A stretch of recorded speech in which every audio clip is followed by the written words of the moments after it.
Face à certaines situations de la vie, certaines personnes encore attachées à la tradition font parfois des promesses de tout genre à des divinités afin de trouver des solutions. Dès lors que le problème est résolu, il est souvent organisé des cérémonies de réjouissance à travers lesquelles des offrandes sont faites à cette dernière en guise de remerciement. Mais pendant que d'autres honorent leurs promesses aux divinités pour les grâces obtenues, d'autres par contre n'arrivent toujours pas à tenir leurs paroles.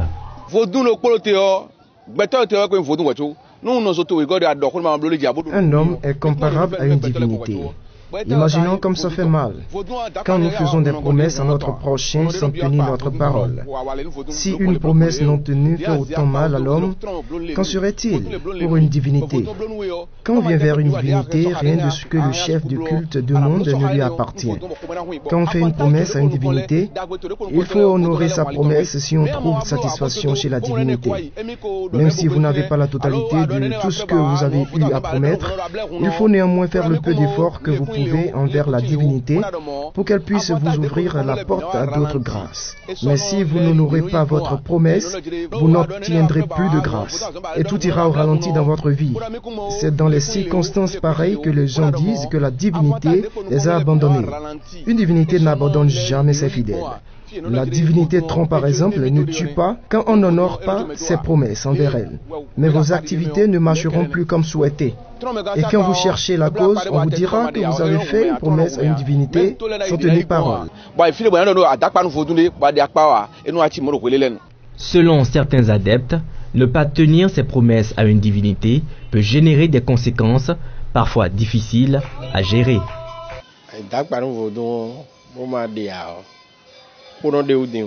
Quand on fait une promesse à une divinité sans tenir parole, il y a trop de conséquences. Parce qu'au départ, vous vous êtes entendu sur le principe donnant-donnant.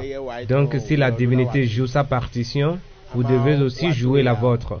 Si vous ne le faites pas ainsi, beaucoup de choses surviennent après dont on n'arrive pas à mesurer l'ampleur. Il est nécessaire de respecter sa parole quand on fait une promesse à une divinité.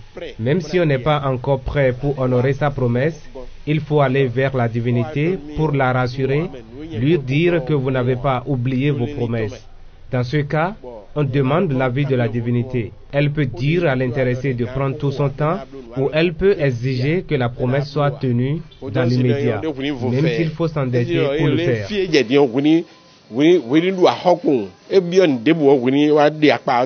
Il est donc recommandé que les adeptes, aussi bien que leurs clients, fassent preuve d'honnêteté et de loyauté pour toujours être en accord avec leur divinité.